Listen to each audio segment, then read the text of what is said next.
In an ideal world, the person who delivers a eulogy is someone who knows the deceased person very well. My mom's boss was a great man. He was a World War II hero, rose to the top of the Veterans Administration, so forth. But when he died, he had nobody to deliver his eulogy. So the minister, who didn't know Dave at all, unfortunately mispronounced his name. Mom had to hold me back because I was this close to going up and grabbing the microphone out of his hand to give Dave's eulogy. But when you do a eulogy, deciding what you put in is as important as what you choose to leave out. And so on the eulogy you're about to hear that I will give for Dad, I left out some important points. And so here are the highlight reel of things that I should have put in. Nobody in Eastern Iowa donated more blood than Dad. I don't know what his calling was to it, but on the very day that he's eligible to give again, he would go and give. When he found out that he could donate plasma more often, he then switched to plasma because he's like, I can do it more often. Yay. Dad was a full-time farmer while also operating a saw at Link Belt Speeder. So he was pretty much doing two full-time jobs. And one of his colleagues said after Dad died that had everyone at Link Belt had Dad's work ethic, they never would have pulled the plant out of Cedar Rapids. Dad gardened more than anyone I've ever met. At one point, he was up to 90 tomato plants, growing almost an acre of sweet corn, and of course, trying to perfect his popcorn, which we kids actually named it Dad's Popcorn because it's unique, and trust me, it's the best popcorn you've ever had. When I was young, I actually wanted to become a horticulturalist. I wanted to follow in Dad's footsteps and become a gardener. Unfortunately, I'm really M. Joyce. There was no world where I was going to be someone, yeah. Mom had the ability to kill plants better than anyone you've ever met. To take up the mantle of the gardener in the family, that fell to my sister Kathy. Kathy has the distinction of being a master gardener, something I know Dad marveled at. Now, having done all the upbeat stuff and so forth, there's a eulogy to give. As they say in Hollywood, on with the show. My name is Stephen Merlon Kranz, son of Merlon George Kranz. Just as Dad had his father's name as his middle name, I had the honor of having his name as my middle name. Dad was the simplest yet most complicated man I've ever met. He was born on May 30th, 1934. It was the height of the Great Depression, and his family was in the process of losing their share in the Newhall Bank and the feed store that they were running. It may be self-serving for me to say this, but Dad was a good-looking guy. And I say self-serving because there's no need for anyone to do a DNA test. When I look in the mirror every morning, I say, "Hi, Dad." Dad was insanely smart. When I was in junior high, he taught me how to calculate square root. What is square root? 3 times 3 equals 9. So 3 is the square root of 9. He also tried to teach me tri-root. He's one of the few people on this planet who knows how to calculate tri-root, which, by the way, that's 3 times 3 times 3 equals 27. And I'm sorry, Dad, that's one I never could understand. I was not only not Dad's favorite child, that was Miriam, I was not his favorite son, that was Marty. So it's safe to say that Dad and I were not all that close. The best thing that happened for me was as I was about to turn 40, Miriam's daughter was getting married in New York City. And Dad and I, we definitely loved to road trip. So we chose to get in a car and drive to New York and send mom and her sister on a plane to New York. And on that trip, Dad and I had, in my culture, refer to it as a come to Jesus moment, where I outlined for him all the reasons why I didn't think he was a particularly great father, and he was very comfortable telling me all the reasons why I was not a particularly great son.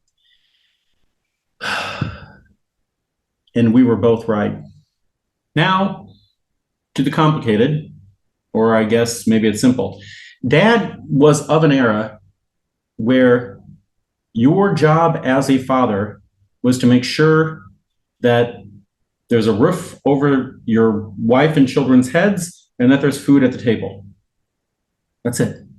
My secret sauce, what I'm really good at, is storytelling.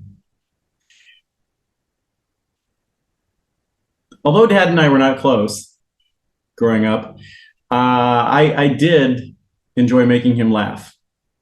And I know for a fact I am the only person who ever made him laugh so hard he fell out of his chair. I'd repeat the joke here, but honestly, it was one of those you had to be there things. So yeah, you're not getting the joke here. Now let's complicate things a little bit more.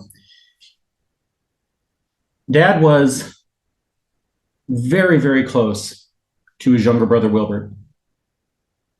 Wilbert had a tragedy in that he was in an auto mechanic shop, got sprayed by gasoline, and a spark from a nearby welder lit him on fire. I cannot overstate how much Wilbert's death had an impact on Dad. Dad saw himself as the protective older brother, but he wasn't able to protect Wilbert. Shortly after Wilbert's death, Mom and Dad had a son, and so they chose to name their son Mark Wilbert Kranz. Although the plan was for Stephen Merlon could wait. Mark was not the ideal son. He was not the heir to the farm that Dad had hoped he would be, and he gave in to his addictions. Shortly before graduating high school, Mark dropped out. He later got his GED, but he could never give up his addictions, and on his 23rd birthday, Mark killed himself. Remember when I said that Dad was a cold German and we rarely hugged? Well, that night, the night we got the news about Mark, Dad not only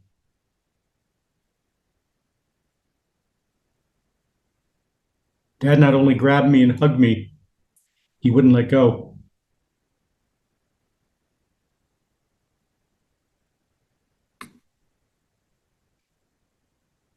We all grieve in our own ways. Dad never got over the deaths of Wilbert, Mark, and Mom. He knew he loved them and that the love was mutual. Dad had burned into his psyche the "he's not heavy, he's your brother" attitude. He could never understand the squabbling among us kids. When I got into one of my many, many fights with my brother Marty, Dad would later say to me, "You do know he's still your brother, and you have to keep that relationship open." I would give him a huge eye roll. He would laugh, but then he'd be like, "Seriously, I mean it." Dad saw his mission in life as being the provider for his wife and children. And for that, it's mission accomplished. None of us kids ever had a day where we thought, Do we have a roof over our heads? Do we have food on the table? Never. Good job, Dad. Quite simply, Dad was an introverted mathematician. That's who he really was. At his core, he was the introvert's introvert, and he was married to the extrovert's extrovert, and his son was the extrovert's extrovert, and God help him. How Mom and him hooked up in the first place was the fact that Dad was, number one, good looking, and number two, he drove a really nice car. What car did I have as a teenager? I had a Chevy Citation. I joked with them, you really don't want me to get laid, do you?